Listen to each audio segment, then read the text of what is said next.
билим аркылуу, сабаттуулук аркылуу көп нерсени өзгөртсө болот. Бул мындай узак мөөнөттүү жол да. Мыйзам аркылуу кыска.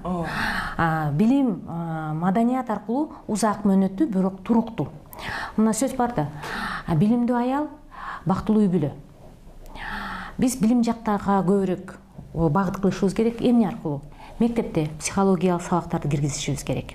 Жубайлар баш кошуп атканда сөз түрүндө мына биздин жана ЗАГСтын алдында психологиялык сабактарды бир курста ата-энени өткөзүш керек. Себеби бактысыз ата-эне сөзсүз түрүндө бактысыз балдарды тарбиялайт. Баланын кандай психологиясы бар, кандай этаптардан өтөт.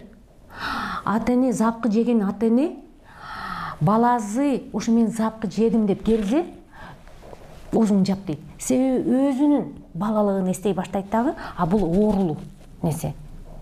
Маек кура албайт да. Анан эң биринчи реакциясы жок, болду. Ал жөнүндө сүйлөбө, уят же бир демесе болуп туруп басып коет.